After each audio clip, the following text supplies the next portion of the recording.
What's up, everybody? Party Science here with Norman Campbell of Campbell's Fence. And this is take number 2 because I was here, about a week ago? Yep. About a week ago.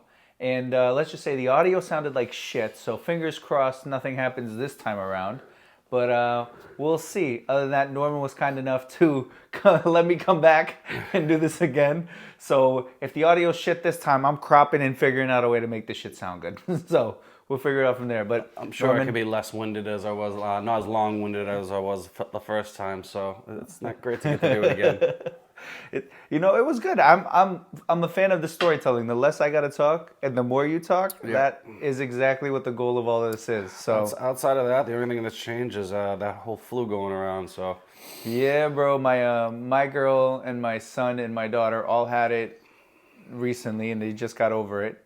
And then I had it right before them, and it felt like a whole month before I got rid of the cough and like my energy was back. It was really weird, but yeah. So, going back to what we initially had talked about when the last time I was here, why don't you go ahead and tell me how you started Campbell's Fence? Okay. Well, so you guys know a little bit more about how me and Lawrence know each other. We actually met during a nutrition company that we got introduced to separately. It was called multi-level marketing or network marketing. And we worked on pretty much the same team together, and we're in the leadership. So we've done a whole bunch of guerrilla marketing and type of businesses like that back in the day. So that's how we met. So he has the entrepreneur spirit, just like a lot of the people we worked with. But yeah, how I ended up getting into fencing, I mean, it's a family deal. So I'm third generation. My grandfather started in the industry. His brother did fencing. And currently, who still is in the world of fencing is my dad, my uncle, and my cousin. So very fortunate to have family still around to actually help build our company. Let me make it a pause because I feel like shit. I want to keep going, but I'm going to give you areas to cut. Well, I do one full, long one. So if you just need a second, bro, take a second. No worries. Norman's recovering from the flu. So he's been gracious enough for me to be here to do this. But the dude is dying in front of me trying to keep it together for Pretty this. much. So for the long form people who watch this, be mindful. If you've ever been sick, the dude's dying right now, and he's been kind enough to put this together. 6 days in bed. First day I got to see the light of day was yesterday. Yeah, so... yeah, bro, take your time, bro. No worries. I'm going to crop everything up in terms of micro content, but I do everything, one long one for YouTube. Yeah, my brain's not flowing like it was before. But so in terms of the business, so I actually never really wanted to start a business. I was so scared of it. In the trainings we learned in network marketing, they kept telling us, well, you're going to have to run an adult daycare. It's going to be so difficult. And this is the way. And I was listening to them for so long, thinking I was very worried. Is this going to be hard? Because I went to school for business, but I eventually dropped out because none of my teachers could tell me what the hell to do. So while we did the network marketing, I did learn a lot of skill sets of speech etiquette, just how to dress, how to be able to hold myself in a room full of over 100 people. So lots to learn from there, but I still didn't want to start a traditional business because I was just fearful because I didn't know much about how to start one. I think it was when we expanded into Maryland, we expanded our business down there, and I was living in a 7,000 square foot mansion with 12 broke friends trying to figure out how to promote this product. I was one of the broke friends. Yep. I couldn't tell you how much credit card debt I was in, but we were faking it to make it. And it was like real world entrepreneur series. But unfortunately, we didn't have Instagram Live and stories and all the stuff that we have now today. Because if we were able to record what we did some crazy shit. So, but during the time I was there, I think the only job I ever had outside of, I think I worked at Circuit City when I left high school, but I ended up becoming a business consultant, and I was the youngest business consultant. I was 26 years old. I think I was 23 years old. The next youngest business consultant was 48 years old.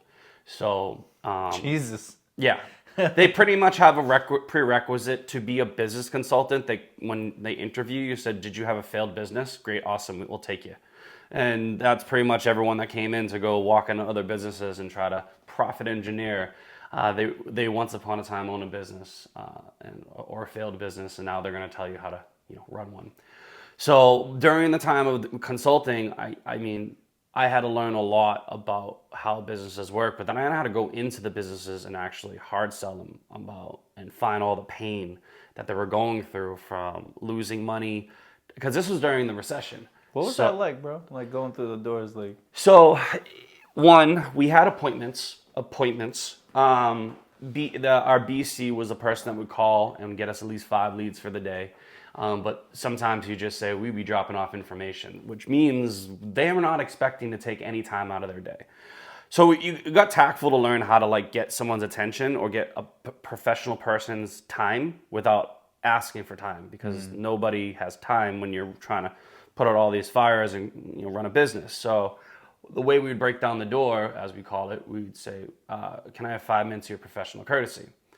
Now, they may not have time, but they're a business owner, they'll have professional courtesy to sit with you. Other ways is that we'll make statements to create doubt, and all these things. I had to know things about their industry and know things that were painful in the world of business. Yet I had never really owned a business yet, but I got to learn a lot of the information that school didn't teach me. So that right there really was one of the hardest sales, because I had to sell something they didn't want. And ultimately saving some businesses, because the pain that I heard during the recession of, I think this was 2011, 2013 was when I was in Maryland. So everyone was still recovering from this recession.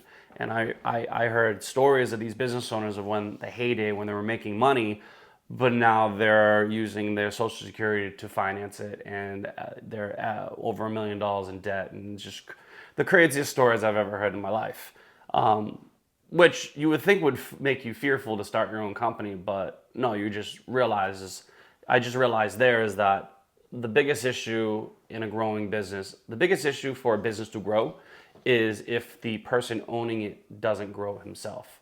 If they're not always learning, if they're not coachable, then those things will be the reason for why your business fails. Or you don't become successful in that field. Because I remember going into all different types of businesses and they saying, oh, it's this, it's that, all these excuses. But I'm like, well, why is your competitor having no issue? And he's like, and then they just couldn't give me an answer. They just give me every other excuse. So the reason why I bring this up is that was a pivotal moment, because I had never quit a job before in my life. And at this time, super broke. I'm $30,000 in credit card debt. This job's supposed to be paying me a boatload of money, but none of my jobs are running. And I learned the ins and outs of this job is that it's going to take me years for me to do this. And I looked at all my counterparts that were training and doing what I was doing, and I saw how overweight, unhappy, and stressed they were. And I remember I started getting chest pain around that time, and I was freaking out. I was like, absolutely not. I'm 24 years old now. This is not going to happen. So I ended up quitting that job, and I think it was my uncle that actually gave me the kick to get into the fencing world. And that one's a serendipitous story, and it goes like this. I had to move back to Boston for particular issues I had to handle. And during that time, my uncle, he's like, hey, I'll give you a job. I worked with him before. And just so you guys know the backstory, I've been doing this since I was about 6. My dad and my uncle did the same thing. They went to work with my grandfather when they were young. So I'm 37 now, about 30 years experience in the world of fencing. But when I moved back, my uncle hired me, and he gave me the stupidest raise I've ever seen in my life. I was, before I left, struggling at $1,000 a week. And then when I came back and shared all the knowledge I had about consulting, about workers' comp, streamline payroll, advertisement, things worked out better for him. But then he offered me basically $2,000 to run a truck. And I was completely against running a truck, because I had done it when I was 16, 17, when I was still in high school.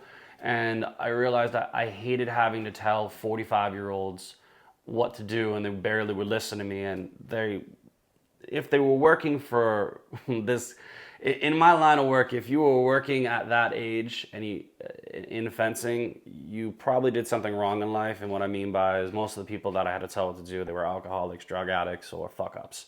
And not the greatest people in the world. Fortunately, that's changed in the industry, and we have a great group of people that we work with. But when you're young and you're just watching someone just slumped over because they took something that they shouldn't have, it's just not a fun thing to grow up watching. But so I was definitely against, like, I really didn't want to run a truck for my uncle, but he's like, don't worry, you'll be fine. Which I was. Definitely slow in the beginning. Took a while to like learn speed. Because I have a perfectionist mentality, and that doesn't exist if you want to make money. You can always find a happy medium between a perfectionist and also, being profitable as well. So it was when my uncle decided to give me, say, all right, you're going to run one of my trucks. I was like, fantastic. And then after the first year, he basically said, all right, cool, you cost too much. Go take my oldest truck and go start your own business. And I was like, no, I like this. $2,000, awesome. Which, lo and behold, for the first 5 years of my company, I paid myself exactly what he paid me for those 5 years, which was pretty interesting because, yeah, you definitely do a lot of work when you're owning the company. Kind of really liked it when he just told me where to go, and I made the same amount, but... It's a better deal then? Yeah. I mean, it's definitely better now. I definitely make way more than that, but, yeah, so... What got me to now, instead of making this just a small business and how it became a large business, or why I even was interested in it, it was shortly after quitting the consulting job and going back to work for my uncle. My old boss needed a fence, and I was like, oh, why don't you call me? Gave him a quote, we did the fence, and I was excited. I was like, great, he's like, my uncle's like, yeah, I'll split profit with you. I was like, okay, I don't know what that looks like, but we'll see. And in a day and a half, we finished the job, and he walks over and hands me $2,500. Now, at the time, I wasn't a foreman for him yet. I think I was only making $1,500 working for him, and he just handed me $2,500 for a day and a half of work. And I stopped in my tracks, and he's still walking off because he's just smiling, grinning, because I was like, I didn't know what the profit was in this business. I was like, I looked at him, I said, Kev, what? Are you serious? He's like, yeah, why? I was like, this is what I can make if I pull a job? He goes, yeah. I'm like, why didn't you ever tell me this before? I'm sitting here peddling nutrition products for a $40 commission, selling water machines, wine, every goddamn other thing possible to build a future and a financial freedom. And I thought originally what you paid me $1,000 a week was pretty, maybe I'd make $2,000 a week and that's it. You're telling me I can put a comma in my check in a day if I pull a side job? Absolutely. I said, you have no idea what I'm going to do for your business. And flash forward, at that time, he only had 2 trucks. He now has 3 trucks, as do I. And my dad no longer works for our competition. He left during COVID, and he works for me as my master foreman. My sister is my executive assistant, and my mother is my bookkeeper. Controlled chaos, let's just call it that. Fortunately, my sister, being my EA, she is the buffer between my parents in my direct conversation at all times. But with my dad, unfortunately, I have to be with him like I was today, no issue. So I'm with him more than I probably see my significant other. So that there's some unavoidables to avoid conflict, but my sister definitely helps with a lot of that. So yeah, we were definitely fortunate to have family in the business, but definitely wasn't what I was looking to do in life. This was never what I want. Like I tried to do every other thing possible other than fencing, as I was just like, I want to be a businessman. I did not know, because how much profitability I learned there was in this industry. I said it's a no-brainer. I already know a lot about this, and it's like riding a bike for us. So definitely work is hard, but when you've been doing it for a while, it's kind of just like riding a bike, I guess. Right. So you come back after us being all broke in Maryland. to get some additional capital into your pocket, get yourself out of debt from the credit cards and everything else Yeah, that it you're took doing. me 1 year to pay off $30,000 of credit card debt. Once I learned how to what one job could do, it was pretty amazing. Right. So you come back, you start working with your uncle. He's got you on a truck by yourself. From there, you start pulling in jobs after you realize what you can make in a matter of a day and a half doing the work. Exactly. So how it functioned was this. So we're now my company's 9 years now. The year before I started my company, I was working with him. The way we would pull jobs at the time, he was pulling way more than me, and the way we set it up was my dad was working for the company we subcontract for, and I was working for my uncle, and my cousin was also around as well. The goal was is as soon as we finished our regular day around 2 o'clock, we would rush back to the shop to load up to work till 7 o'clock on our side jobs, and we would do that 2 to 3 times a week, depending on weather and like how we were completing our first job, just to make, because we had to get out of the first job to get to the second job. So we did this and also work Saturdays, but we would tag team a job. So if it was my dad, my uncle, me, and my cousin, we could kill a $10,000 job in one night. Where average in the work world, we will do about $3,000 to $4,000 a day. That's a full day, if on particular materials. But when we would send large crews, we had other helpers come in. In 4 hours time after hours, we could kill a $10,000 job. Which now I flash back about how the fuck we did this, because I like, after my days of work now, I'm thinking about how the hell did we go to work from 6 to 2:30 all the way to 2:30 to 7:30, and then wake up and do it again the next day. And at that time I was young. I was a young buck, but Bro, you're talking like you old now, bro. no. Let me explain. When I say young buck, my uncle was my age when he was doing this, and he was about 40, and he had a kid. So I looked at him the other day, and I was like, I don't know how the fuck we had the energy to do this.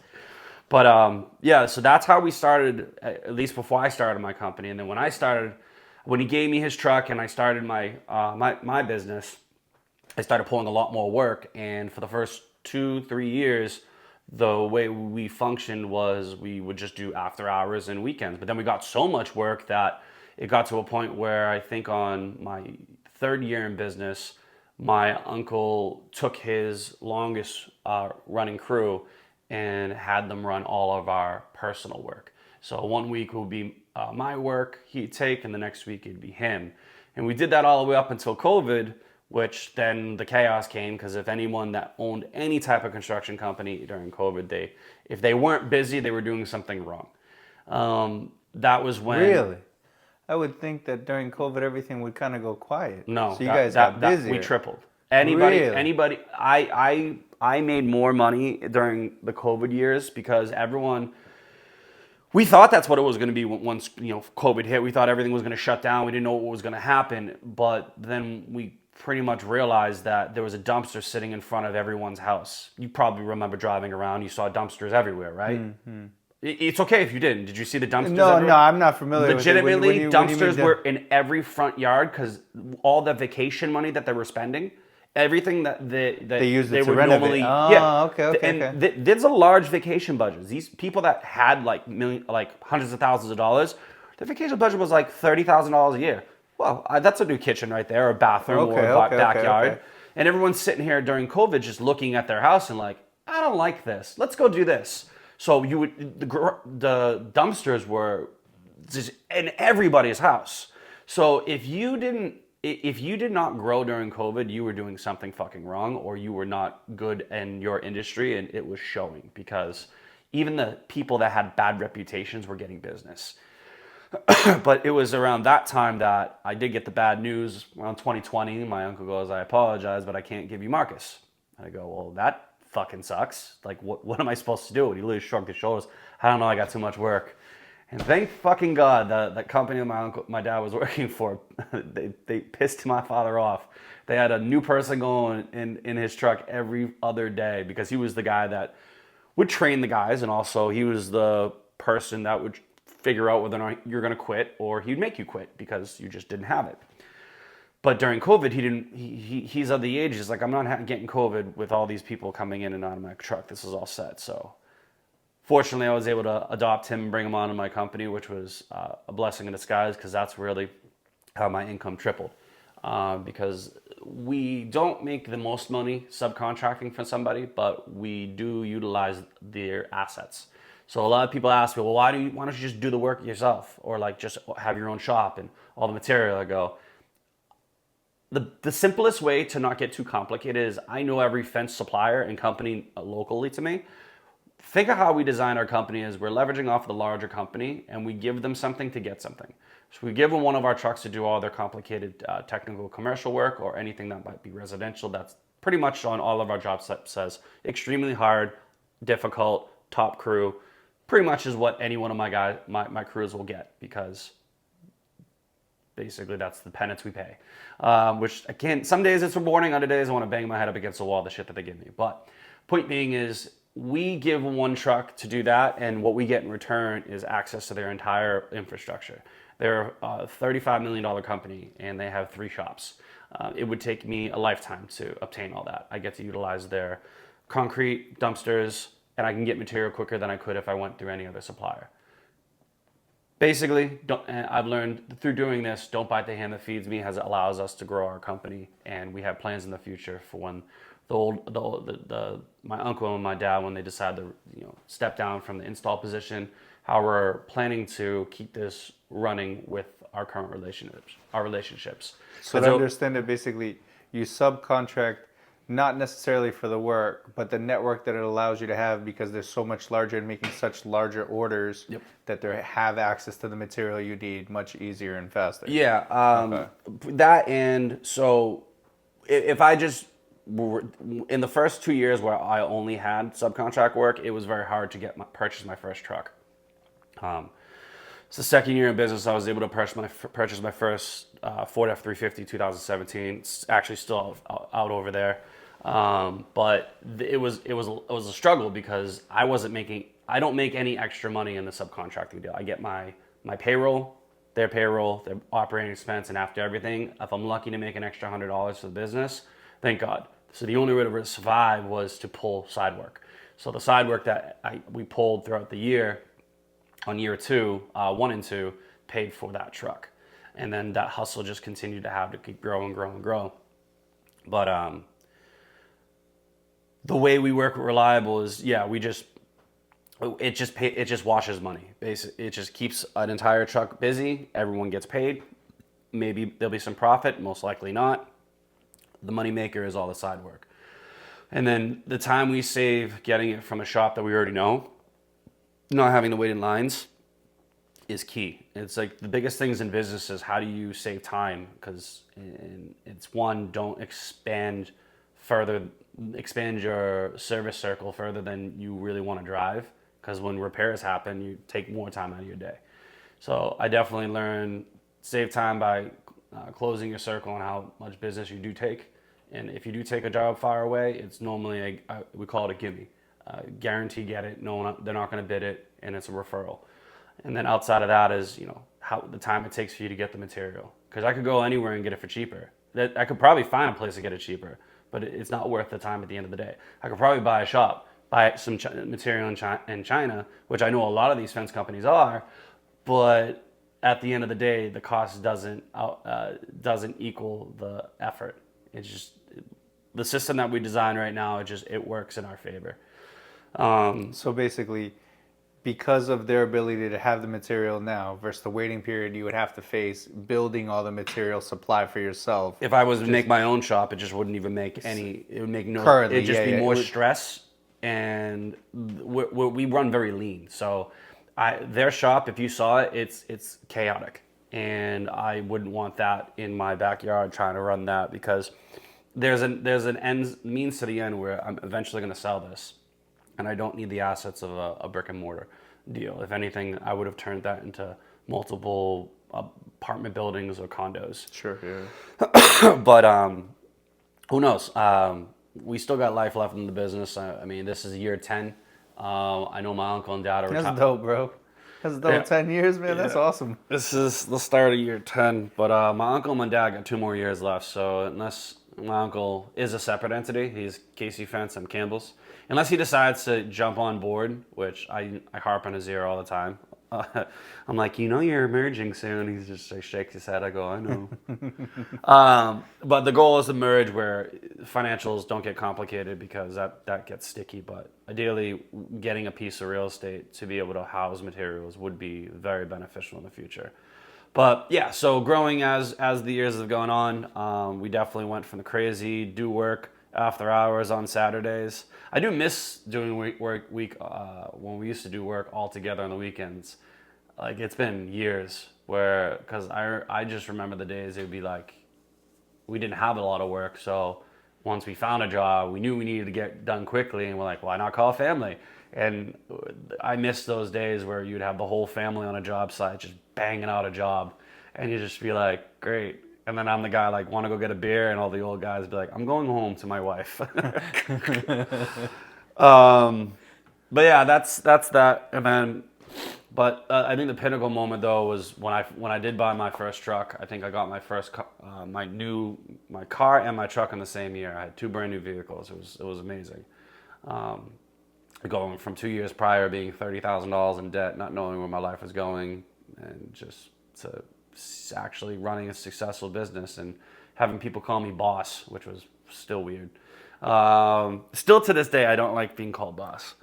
And whether it's El Jefe from my Latin workers or just boss itself from the new guys that come in, I go, don't do that.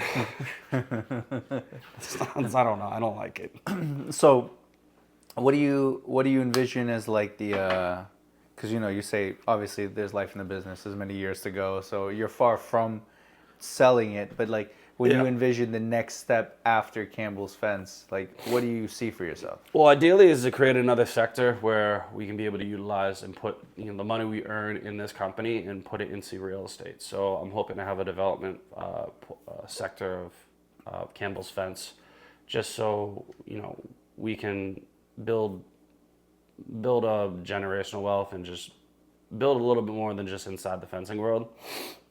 Because at the end of the day, what my fallback will be real estate, and because I do have Building homes or like doing a could like be apartment anything rentals? from renovating Okay. to in the future to building, but that's that would be running before walking. So Sure. but yeah, I have a family that my brother-in-law he used to be a builder. Both my brother-in-laws used to. One is a master framer, and my brother-in-law that is married to my sister used to build homes. So I did actually bring it across his table, and he was very interested to, leave his current job that he's working on now to potentially grow that sector. But as for Campbell's Fence, I mean, here's the deal: these companies can last forever, fencing, but the person running it doesn't. So there's not. I got 30 years in fencing, and I'll tell you, I don't see myself doing this another 10. I say 5 is the magic number. If I can get out, because I'm physically doing the work and I'm selling roughly $1.2 million in addition to also installing. And it gets tiring after a while. So this next year our goal is not to necessarily grow the numbers, but find humans to take away jobs from me. And those two major jobs are either a salesperson or an installer. Ideally, an installer is what I'm looking for, but there's always a hunt for that. And I guess what I was trying to say is, yeah, I mean, eventually we'll find someone to be able to fill those shoes, but I will not be doing installing after 5 years from now. I do love it, but it just takes a beating on your body. And the only way I can continue potentially growing this and moving this thing forward is if that happens. But you got to replace yourself, right? Eventually, that's the point. Yeah, that's the if goal. You're going to work on the business first in the business, right? Yeah, that's the goal for everyone. I basically subcontract for the largest fence company in Massachusetts, and their troubles is what everyone else's troubles have. So the grass isn't greener. I'm just making it. I'm just lucky I found good people, but it's the biggest challenge is quality. They don't always see what my uncle, my dad, my cousin, they don't always see like the nuances of what makes it look good and what could be the decision maker of this passes or the customer hates it and you got to redo it. So that's the stress of the job is just, with our work, it's out for plain sight and electrical and plumbing is hidden behind walls. So you could kind of mess up things here and there. It doesn't look the best, but sheetrock's going to cover that. So our goal for here is definitely to try to keep this thing moving the way it is. If we can grow, we will, but it's not at the expense of quality. And if we can make it so I no longer install any fencing, that would be more fantastic, but that'll be a couple more years. But the future is real estate. So if we can transition to that, then we can keep the guys busy during the winter and with odd jobs and, because not everyone likes to be on unemployment. So this is the longest have my guys on unemployment. It's been years, but it's 3 months. I'll be off. The average was like 10 weeks, which is 12 weeks. So it's expected in the industry, but it all varies on the workload or when it's expected in the industry 8 to 10 weeks off. This will be the first year that we do 12 weeks. So I'm curious about the real estate stuff, so I'm just going to revisit that for a second. How do you see yourself entering that? When you really think about it, right? Because you're saying 5 years, so for me, 5 years feels like... Oh, no, this year I'm going to be entering it. So This year is going to be buying our second property. It definitely is going to be a minimum of a 2-unit, if not a 3-unit. And so you currently own a property? The one we're in right now. Oh, okay, you're home. Okay, well, right. Okay, right. Okay. Yep. So this is, I did it reversed. The entire time I was, thinking about investing, I thought my first property was going to be a multifamily. I'm very happy I didn't do that because I did not want to be the landlord. I wanted my space. I don't know if I do very well with 2 other units and tenants and hearing them. I like my peace of mind. So yes. I know I understand that wholeheartedly. Says the guy that has kids. You never have peace. No. But the day you do, you'll kind of miss it. So I'm okay with it now. Yeah. I totally understand that. But ideally, I know that, if you're watching this and you're into investing, I get it. You're like, oh, you did it wrong. Now you got to pay 20% on your multifamily. It's going to be doing it. Yeah, I fucking get it. But there are loopholes to be able to, from what I'm learning, to not have to pay that 20% for your second property, but I'm not there yet. And ideally, it's still worth it to put 20% up because you don't pay PMI. So with all that being said, yes, we're looking to try to get 20% up front for whatever property you buy is what you're saying right now. For the secondary. For the investment property, you have to do that, but it also gets you out of PMI, so you do pay a little less on insurances. Sure. Insurance, it wasn't that much for this house, so I was fine putting 5% down. But what I mean is, so I'm going to hopefully get this. Just for someone who's watching who doesn't understand what PMI is, if you can explain that. Can't tell you what the acronym means, but it's a gap insurance for people that fault on their loan. So make sure, because you don't have much equity into the property, you only have 5% with a FHA loan or whatever conventional loan that you chose to get, that had you only put 5% or less.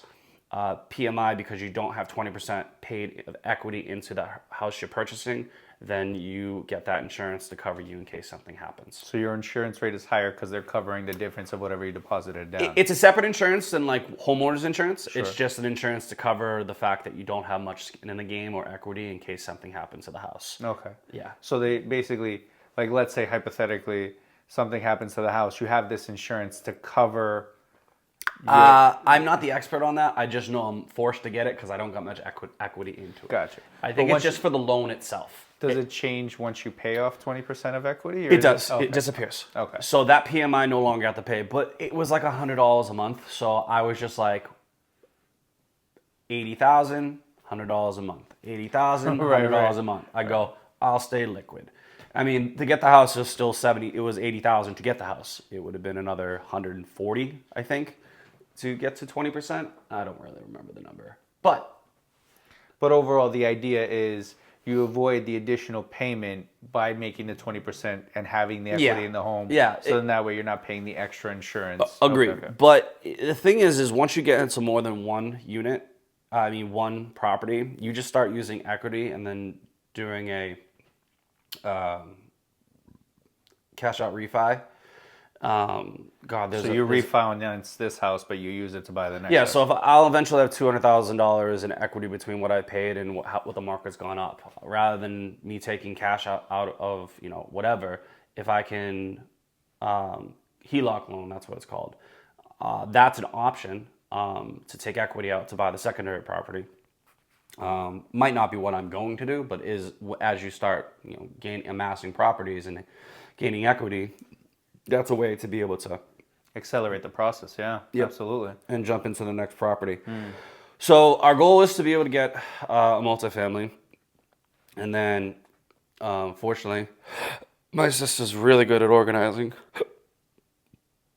Because she's gonna help with all that, and then my brother-in-law will help with the repairs, and I'll start learning about what matters to repair and what doesn't, because perfectionist mentality doesn't work when you have a budget. Right. Like, yeah, I want to fix everything. It's like, yeah, I think the ideas I had for this house is like rip this wall out. Oh, now we're gonna loft the ceilings to here, and then I was just like, last year before the season started, I was about to that last winter I was gonna put like $200,000 in work in the house, and then I thought about it. I go, nah, that's just way too much work. Like, why am I going to put money into a house that I'm already living at and just not put the $200,000 towards another property? Sure, and create revenue. Yeah. I mean, the home is nice, so it's not like you're talking about renovating it in a way where No, it's like you're no. taking an ugly face of the Yeah. house and then making it beautiful. You already have a nice house. You were just more like, this would be great to have. Yeah, So, this would be great. It's because the oldest portion of the house really hasn't been, updated, and I'm just like, nah, but I never really stay there, so who the fuck cares? Yeah. My house is on the upper side, the newer portion. Yeah. But yeah, so that's our goal, is to get into real estate, and then try to juggle as many different things as possible. But as I've gotten older, I know I'm not old, but as I've gotten older, and Thank you, because we're the same age. So when you say that, I'm fucked too in that picture, bro. At least all your hairs are still black. Mine are gray. at least your hair that you don't have on top of your head. Well, no. This would all be. It would be gladly, if it could grow back, I'd gladly take it. Yeah, I But don't it's want all to here. I don't want to take my hat off right now. Just that's how bad it's been lately. So ideally, I know I say old, but what I mean is there's only so much drive that you can do where you start losing steam. That now I value energy so much more. So I used to do a million things at once. I used to be here, there, everywhere. And now I realize that if I just make the main deal, you'll be more effective. I know some of these entrepreneurs, they'll be like, I'm a serial entrepreneur. I think I still have it on my, I think I have serial entrepreneur on my email. I think it says it right on the bottom. Remember that whole phase that we were saying we're serial entrepreneurs from? I don't remember that, but in terms of like saying I could do everything in a sense, like, yeah. yeah. That I remember, yeah. Yeah, and that serial entrepreneur means like just do a million businesses. It's like I'm a jack of all trades but master of none. Yeah, that I've It's heard. like those are great, but the reality is that you can be more effective putting 100% effort into one thing. But So like an 80-20 rule in a sense. something like that, yeah. Yeah, But okay. I mean, yeah, there are all business owners are running 17 different things at once. Sure. So Yeah. they're successful in that facet, but then like trying to focus on another business, I do see some people successfully do it. Me, I don't have that bandwidth. So I'm learning to know that there are limitations, and don't be too proud to hire someone to take that position away from you. I'm honestly all the time trying to find someone to hire. I've been looking for a second assistant for a while. So if you like this video and you're interested, I'm totally hiring for a second assistant. So much shit to do. But yeah, so I mean, that's probably like the coolest part, is that I get to hire people. I think that's been fun. Yeah. That's like the small little notations that sometimes I feel like, I own you. But Damn, bro. But in my head, I'm just like, and then instantly I go, no, you don't. They own you, sir. That's a salary you have to take care of every year. No, that's 100%. Yeah. And then I say that, and then I'm like, ooh, that's $12,000 a week in payroll. That's only gonna go higher. Yeah. It's because I had a vlog episode I did earlier this week, and the guy was just basically telling me like the joys of bringing people on, and then at the same time the fear of bringing them on, because like now that person depends, their livelihood depends on you. Yeah. Now you need to feed them. Yeah, exactly. Like there's the, Oh, you solved my problem. Fuck, I have another one. I need to make sure work comes through the door so I can feed you. And if I don't, then you leave me. And then if I can't get you full days of work, you're probably gonna leave me.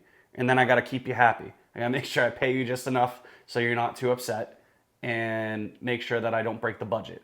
The old saying used to say bad jobs where they pay you just enough not to quit, and you work just hard enough not to get fired.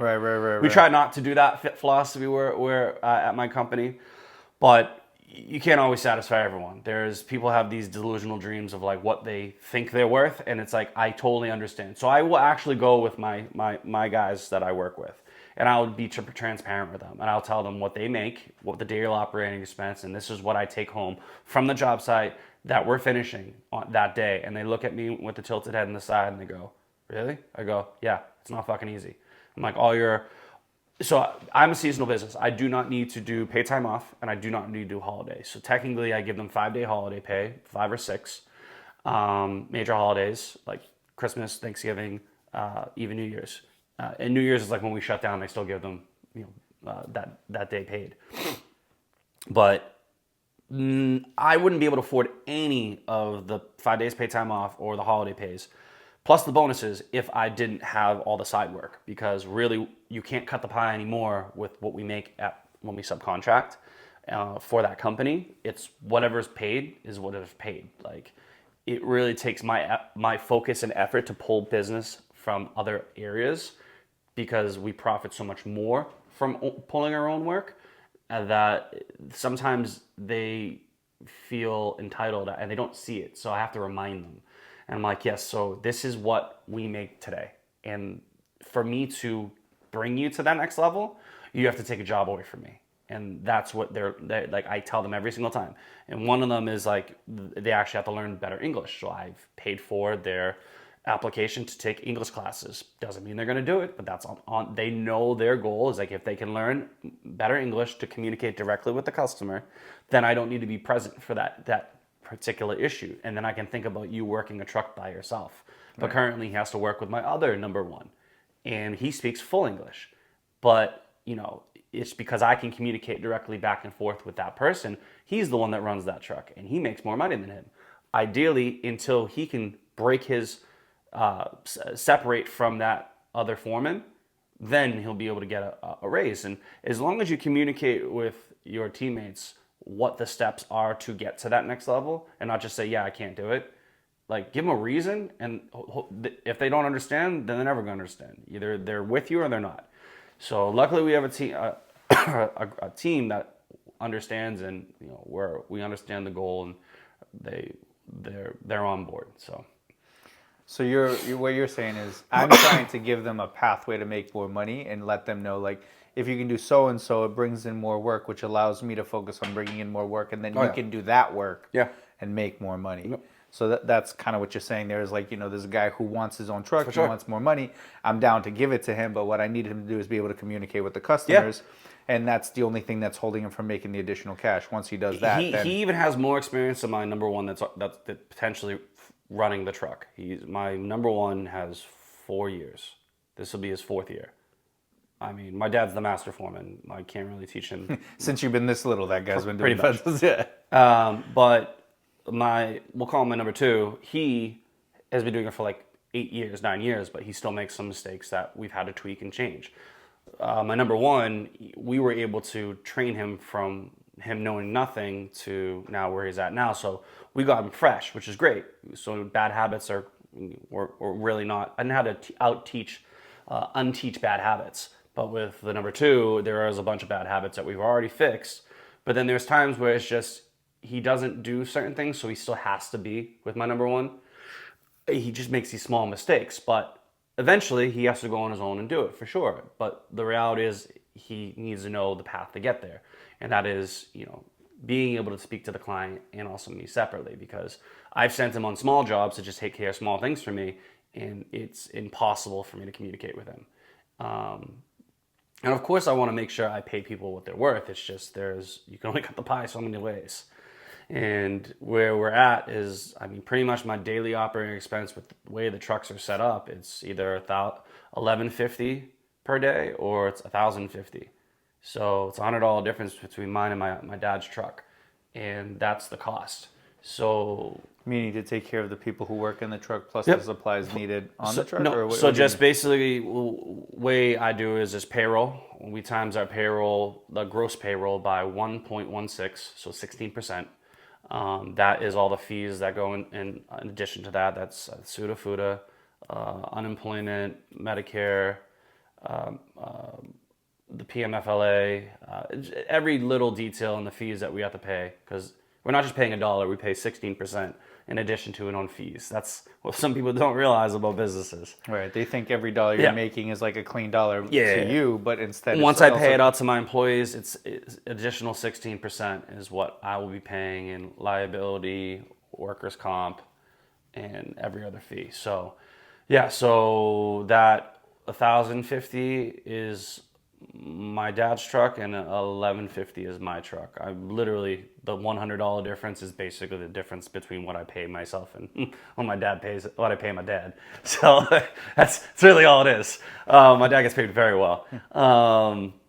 And that's so, must be a nice feeling, bro, to know that you're taking care of your dad. You know, and like I feel like a lot of people when they're it's younger, like throwing a dart in a dartboard. Some days it is, other days I'm just like, fuck my life. I mean, okay, I get that, but I would assume there's some form of satisfaction knowing that you were able to take your dad out of a position at a previous company that Oh yeah, you for know, sure. and now having him with you. 100%. Yeah. It's just, there's also I definitely feel that I want to help him not work as soon as possible. Yeah, But yeah. he has his particular skill sets, and he's going to be always working, but hopefully less manual. His future is to be a site overseer, just to make sure he helps out and whatnot. But that's our future. It's just he's definitely not your paperwork dude. He's king. He wants to be on Oh, site. he's just procrastinator, king procrastinator. Yeah. And he actually has dyslexia, which I have a slight form, but I can correct it. So he's not the best with reading, writing, and paperwork, but not to hold anything down against my father. He literally is a savant when it comes to fixing shit. So the way he sees the world is very different than me and you see it. Where my mom explained is like he sees parts of a bike as a bike. He doesn't see the bike as the bike. He looks at it, he sees the parts, which is phenomenal for finding solutions. Also, where I've kind of figured out my problem solving is by working with him just like that. Him and my uncle. But retract. What were we just talking about? Sorry, you asking me a question before. Just it was the real estate stuff. Oh, so no, you no, can, no. So the payroll.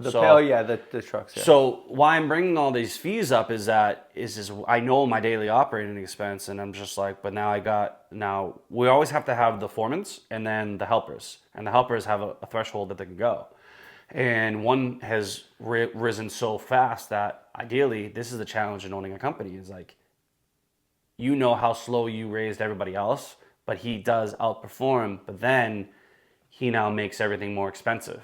So he's rising too fast. Somebody has to check out of this circle into another truck for him to go to justify that. I can't have all three guys together where I already know the two higher ends in the truck are maxed, and now your lower end helper is about to be maxed. That's going to bring my operating expense to a point where I could never have them run a subcontracting truck. If they ever worked on a subcontracting job, I'd be losing money every fucking day. Yeah. But then I don't have an option. So the reality to how this functions. Keep them and give them work, or lose them to. Well, I haven't gotten that situation, but it will happen if I don't stay on top of it. Meaning I have to let them know, like, I can give him a raise, but he has to leave, and like somebody has to get booted off the truck. Meaning get into another truck. Because until that, like if they stay together, I'm not going to profit more. We're not going to grow more, and I'm just going to cost more. So that's the catch, is like knowing your operating expenses helps you know where your wiggle room is. And then when you're transparent with your employees, it's like this is what it is. If I give you a $3 raise to where you think you're valued at, that's great. But also this particular person I'm talking about speaks no fucking English. And I warned him. I said, even though this is the hilarity, I only have one white guy on the company outside of my dad and me. Everybody else is Dominican or Brazilian. But we joke because one of our particular employees who speaks perfect English. The one that doesn't knows exactly what the fuck to do, and it's almost like we didn't have to tell him anything. We're just like, how the fuck did you? And we're broken English to him, 100%. We're broken. We're trying. We'd explain here and there, but he already knows more than my English speaking American. I'm just like, this is fucking hilarious. So he is worth it, 100% worth it. And you got to pay the people that are worth it. It's just it gets to a point where everyone has to know, like, all right, cool. If we're gonna go here, we have to go here, and to go here, you two need to come together and start solving the problem, which is being able to communicate with the clients and also me. And if they don't fall through with that, it's another year of working, and unfortunately, it might not be raises, but they know the goal that has to happen. Right. So for you, and it's not greener on the other side. That's the best part. So like, I'm not worried about someone stealing my guy and taking him for $35 an hour, because the benefits that I give, they won't get there. Sure. You've made the benefits here good enough to where if they were to leave to get that additional pay, all the additional features that come with working for you will end up coming to a stop, and they lose a bunch of the things that they can get here versus there outside of pay. Yeah. Yeah. Yeah, it's not easy. Like I mean, yeah, people will poach my guys, 100%. I mean, yeah, right. I mean, that happens in every industry. They at 100% poach it, Absolutely. and it's so close knit. Because the challenge is like, when the goal is for us to find a new foreman. If a foreman is existing and is around, it's always this is the same. There's a fucking reason, Right. and it's not a good one. Right. So anytime a foreman was just waiting, just sitting around, except for like one, he was okay. Like, his reason is because his boss was screwing him over for money. It was a bad egg. Everyone in our entire team was happy when I fired him, but he was terrible. He was massively rude. He was almost telling me what he was. There was times where I was questioning who was the boss. And the story goes is like, he would tell me when he was like, how you had me till 3:00. That's it. I go, no. and then yeah, it's just I'm not going to get into that deal, but he was somebody that was around, but that was because the boss he had before was not treating him well. But majority of the times when someone's just floating around looking for a job, they probably stole something from their last client, the last employer, or there's a high chance they have some type of substance abuse problem. I'm actually helped somebody over the winter time and my dad gave him 450, I gave him 800. So go into a detox because he drinks a lot of alcohol, but this guy is a beast in the fencing world. Like, he's a fucking beast. Only Mexican I've actually met that actually did fencing. You would think there would be more because landscaping and whatnot, but for some weird reason, he's the only Mexican I ever met that actually did fencing, and he's an absolute animal. Animal to the point where he'd come in shit-faced and do more work than half my other guys. Well, not shit, like basically drunk from the day before. Right, hungover. I think the first day, he worked one day with me, and my employer goes, he smells like a liquor store. I go, I wasn't kidding. But fortunately, he's no longer drinking, and then I hired him for next year.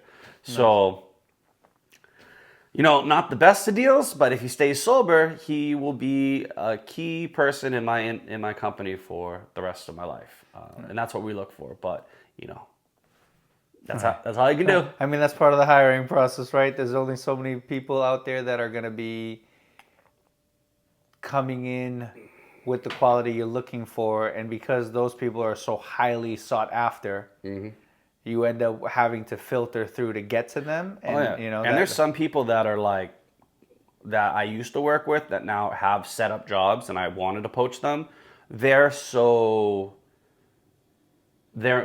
work ethic is so twisted now because they have it so good where they're at, that they're like, that person that they're with right now is getting had because like he's been with them for so long, he doesn't want to lose him, so he's got all these perks, this amount of time off. That, like, if I've asked them to counteroffer, and the shit that's come out of their mouth, I'm just like, yeah, you can stay there. Yeah. No, it's totally fine. Because I know if I was to pay all that and do all that, what I'm gonna get in return is that type of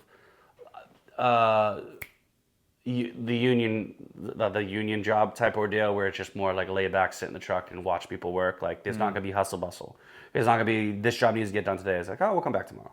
It's like I know I'm not going to get the grind out of that person because he's had it cushy. Why are you to leave a cushy job for a difficult job? Right. Because I'm still in the grind. I'm still in the grow. Like we're still pushing. Like we need to do a lot of work and effort, and we have literally 9 months, 8-9 months to work, and that's all we have. So it's like it's our small window in our season that we have to be able to make money. And if everyone's not on board, like I definitely had issues last year where I had people taking vacations like crazy. I'm just like, you guys do know that we have 3 months off in wintertime that you can take all the vacation you want. And ideally, they only got 5 days paid time off. So if you take any more, I can't pay you. So it hurts for everybody, me and them. Right. So I do my best to try to tell them, like, yeah, we have a short window. We have to make money. And from there, we get our winter off. But everyone got their own ways.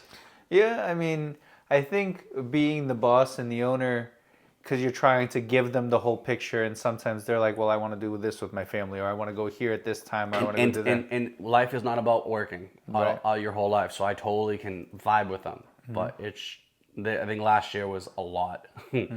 I had one guy go to the Dominican Republic for 3 times, maybe 4. Like beginning of the season, Dominican Republic, I go, yeah, you're definitely not getting paid time off. It was like we didn't even start the season for a week. And then he had 2 quinceañeras, and they were like, one he went for 3 days, the other day he went for 10 or 7, and I go, how? You did the other one in 3. Why are you doing this one in 7? Yeah. But I get it. It's a quinceañera. I'm like, it's your daughter. But I'm also like, you're the biggest headache in my life.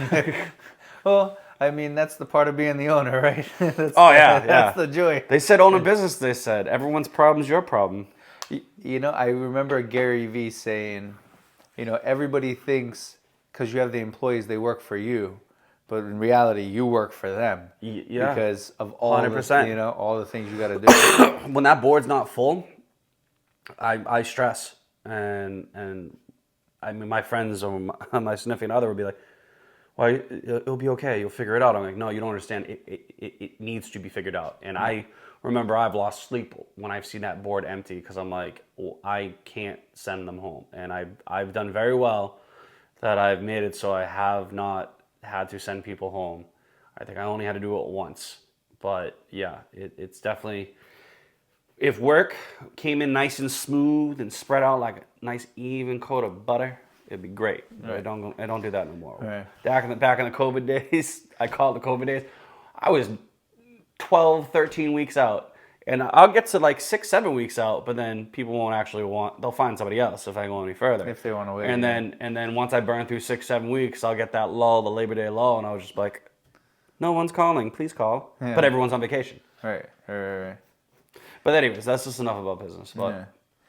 I don't know if we didn't cover anything. We covered anything last time. I mean, we talked about, I didn't want to make the same conversation, you know, I felt like I didn't want it to feel like it was scripted or stuff, so I wanted to focus around whatever you kind of talked about this time around, you know, so I enjoyed it. I'm here to kind of like pick your brain on everything that you've done, and, you know, it was cool to hear about like the real estate stuff, because we didn't really talk about that last time, and, you know, understanding the importance of putting the equity up and focusing on in the next 5 years. We didn't talk about any of that stuff last time. It's cool to hear, because it, like, similar to you, even though, you know, I'm in the DJ world, and like, it was cool. My little thing was like, I work once or twice a week. You know, the rest of the time I'm off all week, right? Homeschooling my son, like that's it. Like I work Saturdays, maybe Fridays, if not Fridays, maybe Thursday and Saturday. Like that's it. So the rest of the time I'm home with my family. I'm home, you know, because I do social media from home. So like I'm still working, but like I don't have to physically be at a location. There's nothing difficult about my job. Yeah, you're WFH. What was it? Yeah, no, I said the same. I did the same exact face when my corporate America friend says I'm WFH, and I don't know what. I'm a blue collar worker, not a white collar worker. So yeah, it's called work from home. Yeah. And so I don't really know what that is, but the face you made is the one I made when she said that. Yeah, I was like, I don't know those abbreviations. I remember the joke. It was like the garbage thing you said. I was like, do I go along or don't I go along? Do I go along? You know? No, I get it. But that's actually, I have a joke with her, because I literally now, the day that she asked me, she's like, oh, let's grab lunch. I'm WFH. And I'm sitting here like, way fucking hungry. Yeah. And she died laughing that I came up with that acronym. I was just like, what? What does it mean? Yeah. No, what you were saying that I relate to a lot is, even though I'm only working once or twice a week, I still work from home, social media every single day, and I've been trying to look at, there's working in your business and then there's working on the business, Yep. right? And a lot of what you're telling me sounds like you've gone from the point of working in your business to trying to completely get to the point where you're working on your business because you're trying to replace yourself. Yeah, a reality is, they ain't gonna happen. Well, I'll be honest with you. I have a lot of faith that you can pull it off, my guy. Yeah, seeing I do everything too. that we've I been do through. too. What I'm learning is that I just try to think the worst possibility, because anything after that is fucking great. Yeah. Because the company that I sub for, okay, they do a lot, a huge amount of volume. I have lots of conversations with that owner, and we talk a lot of shit, and we just smile about the shit that we get. I think he's taken the most vacations he ever had since he took over his father's position, and since he's been running for the last decade. He's been running it longer than that, but yeah, he definitely. We joke about all the things that we're not gonna do, and he's like I was supposed to ski with the guy before the new season starts, but I think he's already ramping up the season. Point being is, there's a goal to be able to get to that level. It's just going to take people that are accountable to be the foremans that I need them to be. And as long as I can get them, I'll sell all day long. So all I need is I just need them to be the foreman, and I'll sell all day long. Right. So that's the dream of the future Because I have no issue going back and digging a hole if I'm doing some sales. I got to stay in shape somehow. Right. Well, I would assume that's probably better than the gym from what you've told me before in the previous one we did. Yeah, no, it's definitely, we make a gym look like a fun time. Yeah, if it wasn't for this manual labor, like how intense the work is, I would definitely have a... Hey, I'll be honest with you. You're better off doing the manual labor as someone who does. But here's, I guess, to kind of like wrap it up. In terms of someone who'd be looking to get into the fencing business or something like that. Well, it was more advice if they did. Ask any other fencing company and they'll tell you the same thing. Don't. Stay away. Yeah, but they also told us, do you want, when we were doing sales. Trust me, don't. Stay the fuck away. I joke with people when I say, if you are smart enough, like sometimes we get people that are just not like the brightest person that starts in their work. And I say, well, if I got someone really fucking smart, they would be smart enough to just walk the fuck out the door and not do this work ever again. And we all joke about it. And our family grew up in it.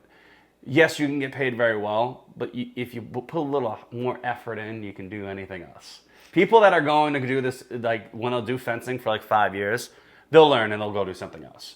They'll get the skill set and be like, yeah, fuck this. I'm being serious. This is what it is. No, I appreciate the transparency, but you're the one trying to get employees. I'm here for the video. Oh no, as employee, it's a great job. As starting a business, fuck no. So, in terms of your lessons that you've learned in this business, right? Like, what do you think the biggest lessons you've taken away in terms of being able to grow it is? Like, if you had to boil it down to one lesson that's helped you grow it in the last 10 years. Yeah, I don't even remember what I said last time too, so it's going to be fresh. Last time it was a little bit I know. This is going to be different. fresh because I don't even remember what I said. I think it was, I should have started it because I think of this all the time. I should have just started earlier and not worried. I was so stressed about the how-to and to get it done, and it's kind of like what Gary Vee says. You can buy all the, I don't know if it was Gary Vee or Tim Sales. It was basically the guy that wants to start in a new sport. He goes, buys all the best gear, all the new stuff, top of the line. I can't start until I got everything. Never played a sport before. Plays one day, hates it, never uses shit again. All you had to do was just try it first to see if you liked it, and you have to waste all that time and money. So the thing is, like, if you're trying to start a business, this is what the one lesson I've taken away is that I was so worried about the how-to and do I need to know the knowledge and I need to get it right. It was like trying to write the rough draft and the final draft at the same time. It's like, no, you just got to do it and you'll figure it out. You'll fail forward, I guess you call it. And if I wish I just didn't wait all those years for the pain that I was truly in when I started the company, that I just did it earlier. And that was about it. But I think everything happens for a reason. But Biggest lesson is don't wait to start your business. Don't try to be perfect at it. Just dive in. The water's not that bad. Right. Well, Sir Campbell, we'll wrap it up and hit dinner if you're still down. But other than that, how do people find you? Social media, contact? Yep. So my personal social media is the Norman Campbell. That's THE Norman Campbell at. That is, sorry, I was going to say my email. The Norman Campbell at IG. My company information is campbellsfence.com. That's pretty much it. If you guys follow my personal Instagram, you'll see a lot of the videos that I post. I do have a business one. I'm not too active on that. The way we learn with guerrilla marketing and people to people, I get way more traction on my personal page. But yeah, you can follow me there and hope to talk to you soon if you're interested. All right, everybody. Norman Campbell. I'll put his social media stuff all over the video. Other than that, everybody,